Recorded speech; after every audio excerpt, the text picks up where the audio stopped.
today I'm so happy to have a guest like Mark Steven Porro here, an award-winning designer, writer, and director. Welcome, Mark. Hi, it's good to be here. Brilliant, good to have you here. Do you want to tell us a little bit more about your background, who you are, and what you do? Yeah, I'll try to keep it short. So I grew up in New Jersey, one of 6 children, and both of our parents had really good senses of humor, and my mother was very into the arts. So we all got into, let's say, the ballet and performing early on.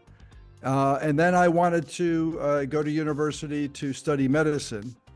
That changed quickly, but I went to University of Ohio, or Ohio State University. So I moved slowly west. And then after I got my degree and worked in design, I got the acting bug. So my childhood performing stuff did not leave me. So I went out to Hollywood for 28 years and did the acting thing for a while, but that also got me into writing, which was cool. And then I started and failed at several businesses. So I have a lot of experience and many failures. I mean, failures is what make us, right? They say, and I agree, you learn more from a failure than you do from any successes. So it's all good. I told it was my niece's father-in-law at her wedding. He was asking at the rehearsal dinner what I did for a living, and I said I started 5 nonprofit businesses. And he looked at me like I was Jesus, and I said none were intended to be.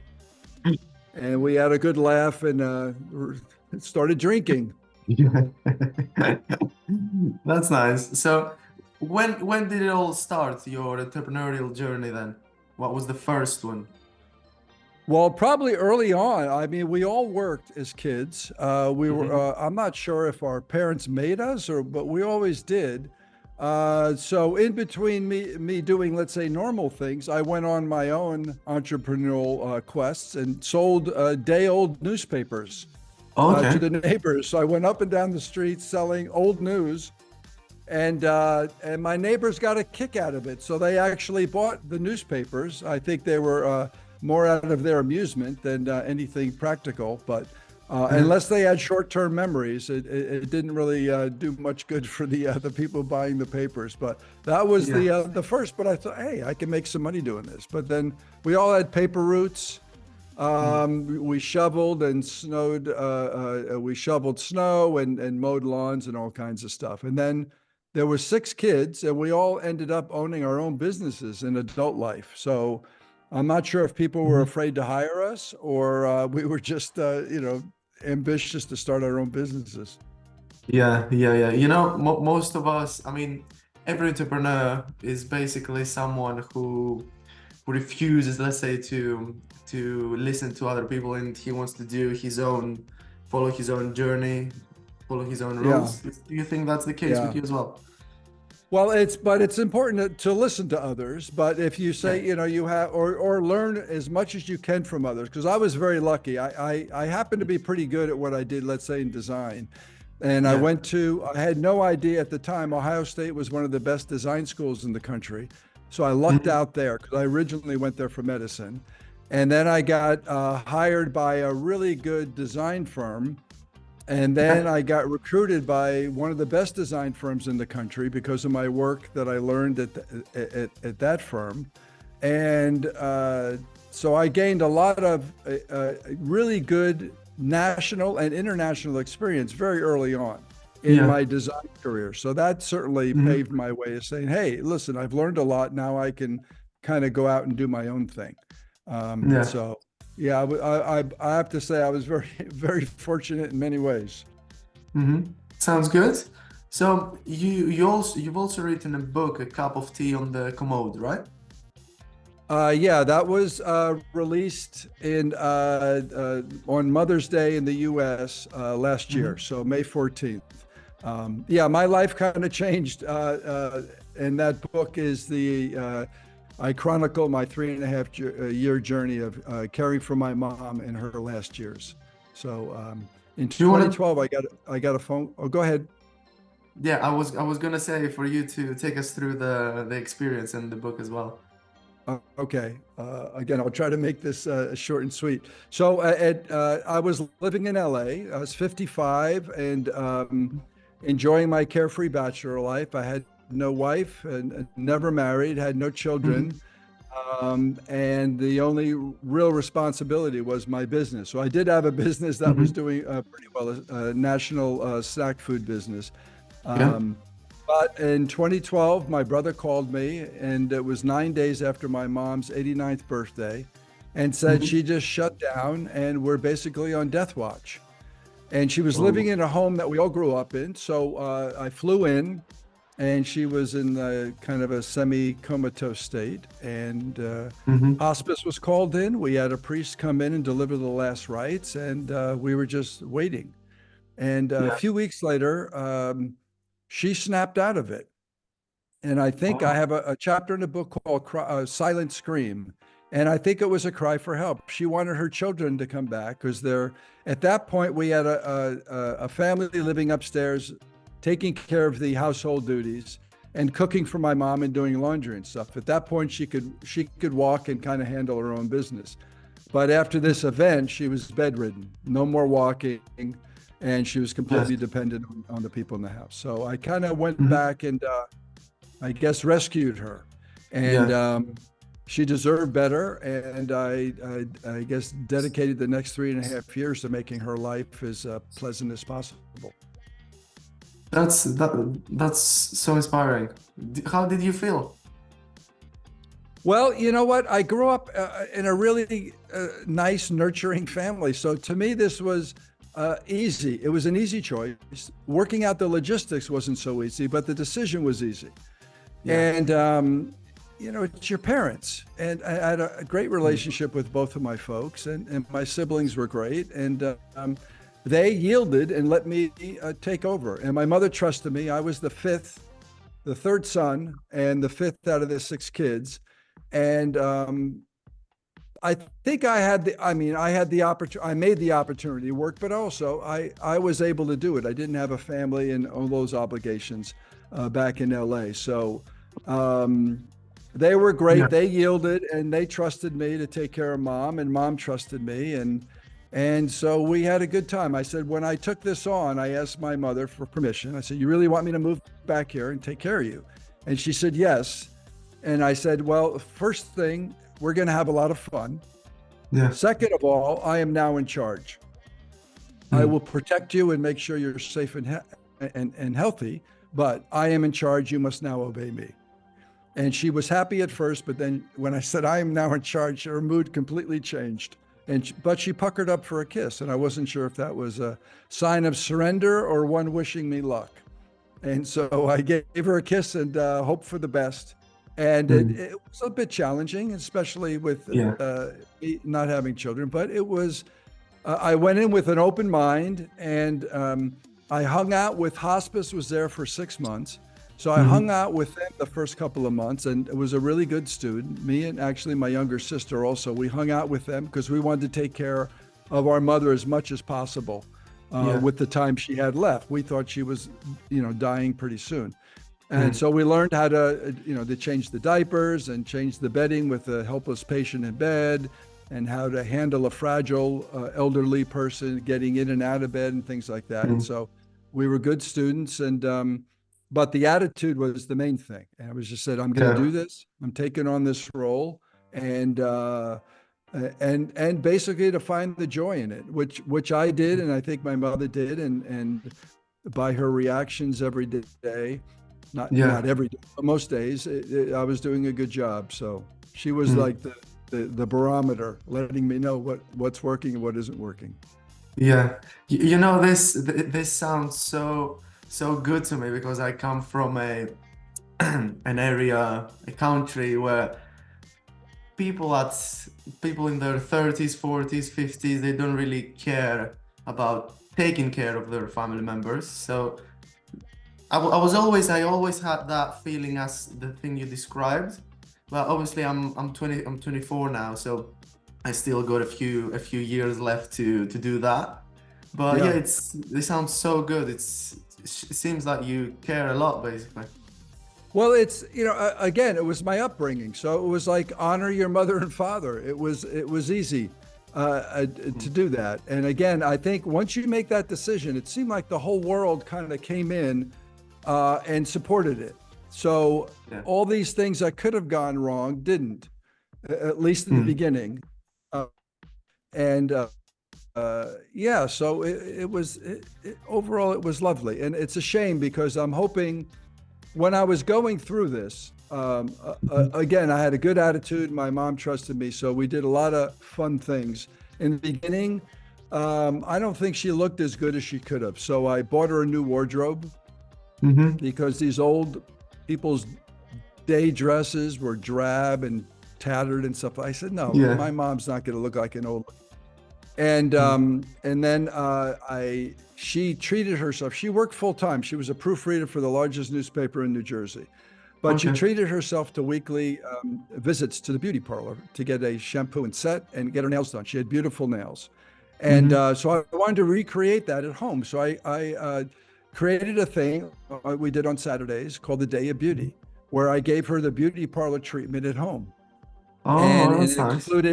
it included soaking her feet in Epsom salts, washing, shampoo and drying her hair, and giving a full body massage, doing her nails, and finishing it off with bright red lipstick, and sometimes a ponytail, or most times a ponytail, sometimes a braid, and the new wardrobe. And I did this because I thought she deserved it, certainly, to return some dignity. But the effect on her and the look on her face when she first saw herself in the mirror after a day of beauty, it just killed me.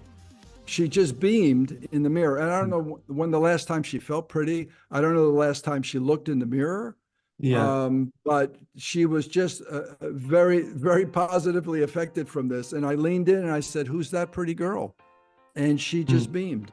And it was lovely. So I said, "Oh my, these little gestures that we can do, because, they're older. Not only are there our parents, but they're people who deserve respect and dignity, and any small gestures we can do sometimes just mean so much. So be aware of those, and I think one of the big words that I use not only in life, but I mean you learn from certainly design and stuff, is empathy. You have to put yourself in their shoes, and what do you think they want, and then ask them. Certainly open up that dialogue, but what do they need?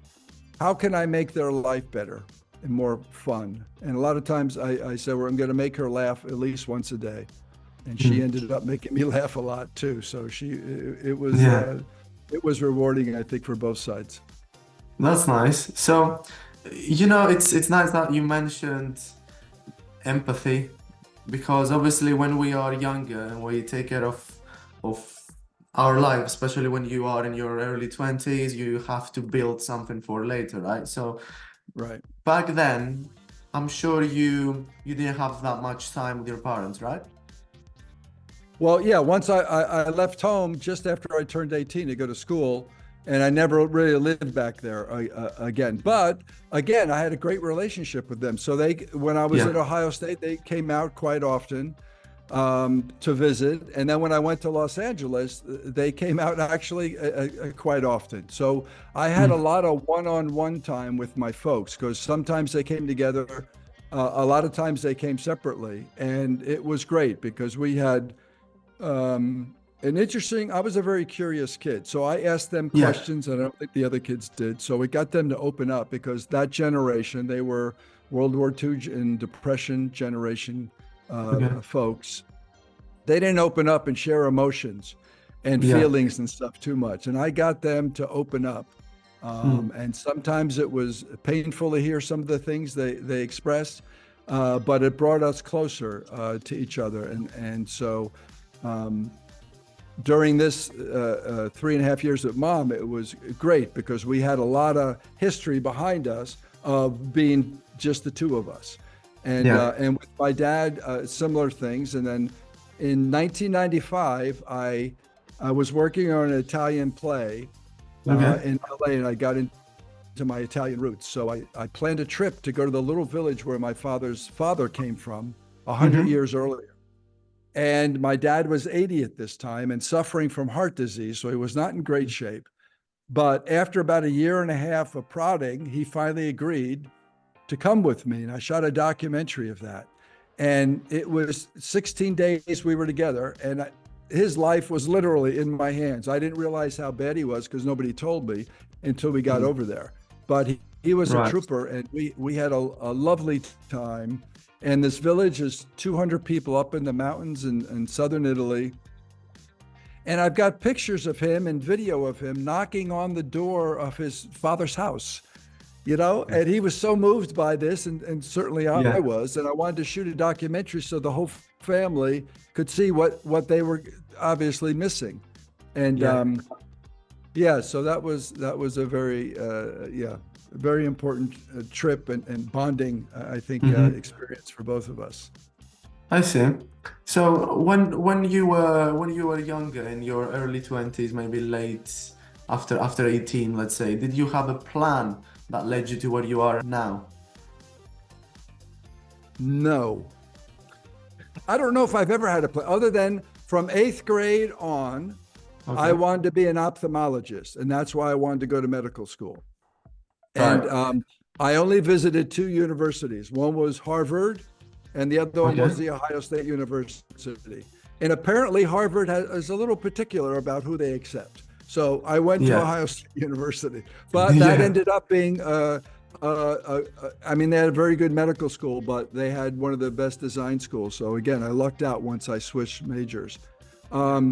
So I guess that was my only plan once I went to college. And then it's very interesting. So I'm in design school. I was good in design, but not as good as I wanted to be. And I had a block and I wasn't sure. So in senior year, I went to my professor, who was a Swiss professor, and said, I hate what I'm doing. I'm not satisfied at all with it. If I can get a good design job, I'll quit for a year and then come back and finish up. I need to refresh. And this guy, I don't think liked me. I think he appreciated that I was a good student, but he said, oh, I have a job I think you may go for.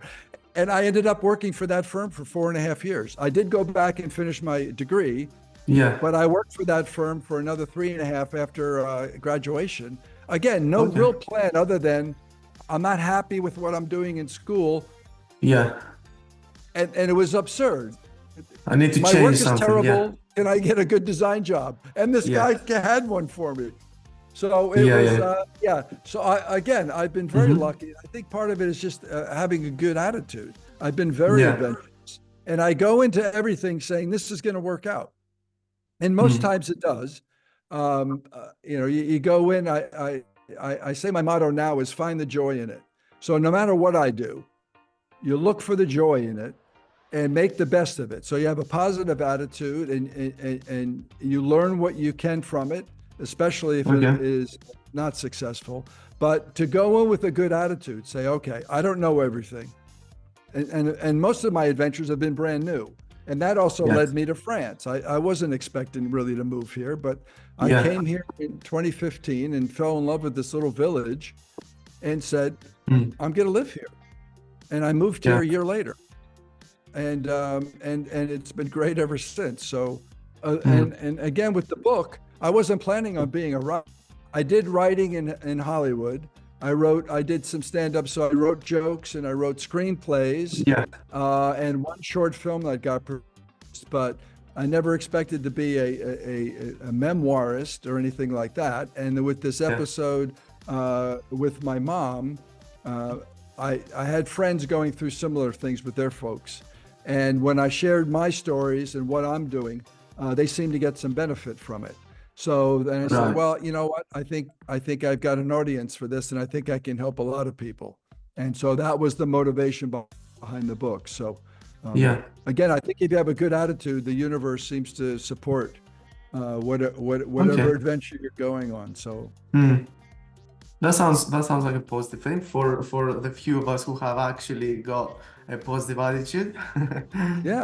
I mean, and you can sense. I had an acting teacher that was great in Beverly Hills, and he said, you can see someone's entire life just watching them cross the street. And if you watch people, especially as an actor, you have to observe people, and it really helps. But you watch people just walking by, and you can say, that's a happy person, that's a bad, a person who's had a rough life. That's a person who hasn't been taking care of themselves. That's a person who hates everybody. And it's amazing how what we put out in the universe can be picked up by people who are willing to take that look. It's amazing. So I can see by you have a great attitude, and you've got a great show that's again trying to spread the word around the world and stuff, and it's lovely. That's really interesting, especially the part that you mentioned, that from the way somebody crosses the road. Oh, it's good. Yeah. I'll tell you a quick story about just the attitude thing. So I was working at a friend's design firm. Again, this is in Los Angeles, and I happened to be there this particular day. And this angry woman bursts through the front door. And as soon as she comes through the front door, there was about maybe 30 people that worked at this firm. They all just scattered, except for the receptionist who was stuck at the front desk. And they scattered. And I said, what is going on? And I'm just watching everybody. And the woman says, who the heck parked in front of my house again? And apparently the firm was near a residential area, and there are a lot of people, so they had a lot of cars, and sometimes they blocked this lady's driveway. And it's their fault, not this woman's fault, but she was sick and tired in this particular day. So as I'm standing in front of this counter and I'm witnessing all this activity, but there's a box of chocolates sitting in front of me that a vendor who's trying to court more business from this firm gave as a gift. And I'm looking at this lovely box of chocolates, and I kind of did it as a joke, but I said, madam, I wanted to switch her whole anger. I wanted to get her out of that universe. I said, would you like a piece of chocolate? And her mood completely changed. And she said, well, no, I mean, I would love one, but I need to watch my weight. And I said, lady, I'm looking at you and you look fine. Would you like a piece of chocolate? And she took a piece of chocolate and she floated out of that office. In a completely different mood. And then when all the people came back, I said, that's how you treat this person. Because it's your fault. Whoever parked in front of her driveway, stop doing that first of all. And you don't attack or run away from this. Find out what we can do to make the situation better. And it was a lovely experience that I didn't intend to make it. I kind of did it as a joke. I just needed to shift her anger elsewhere. But it ended up being a lovely lesson for me, and hopefully some of those other people got some kind of a benefit from. Well, as we say here in the UK, you can't park there, mate. Only the British will understand what I'm talking about. Well, it's fine. Let's go into the bonus section. So I say a word and you need to describe that with the first thought that comes to your mind with one word. Make sense? I didn't know I'm being quizzed. Okay, fine. Go ahead. So let's see. Life in LA. Life in LA? Oh, geez. I'd have to say exciting. At first, it was exciting. I mean, I want, if I can expand, I guess you're in Hollywood, and so that I did have a specific goal in Hollywood. I said, I'm not going to go out there just to be a flash in the pan. I want to be a good actor. So I studied from day one. I got into an acting class, and my goal was to get on Hill Street Blues. And I arrived in the summer of '84 and studied my butt off. 2 years later, I was on Hill Street Blues. Which was one of the top shows at the time. So it was July of 1986 is when I filmed it, and it aired in the fall of '86. So that was pretty cool. Again, I didn't write it down. I just had it in my head. I wanted to match. So setting goals is very important. Whether that was part of my overall plan in life, no. I don't know where this acting thing came from, but it was there. I see. I understand. So next one is business in France. Business in France? Hmm. Other than writing, I'm officially retired. I'm a published writer, and now the book just won its first literary award, which is very cool. And yeah, so I'll say business in France for me is good. Good. We said goal setting, business planning. Business planning Hmm. in France or before? Because there's no No, business. in general, the Yeah. first thought that comes to your mind, let's say, when you hear business planning. Again, I think once you make that choice of Mhm. whatever it is, then you start making the plan. You know, I said I'm going to start a snack food company to honor my dad, and I went out Okay. and did research, and I did a lot of research before jumping into the marketplace. Yeah, So definitely had a business plan for that. I In see. France here, again, the writing is another book is in the works, and then more may follow. But Yeah. it's Hmm. it's yeah. I see.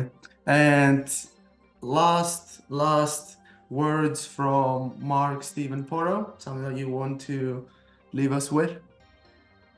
Well, I hope people certainly read the book. It comes in 100%. paperback, large print, ebook, and also Yeah. audio book that I recorded. There's gonna be a Yes. link. I think that there is a link, Okay, right? cool.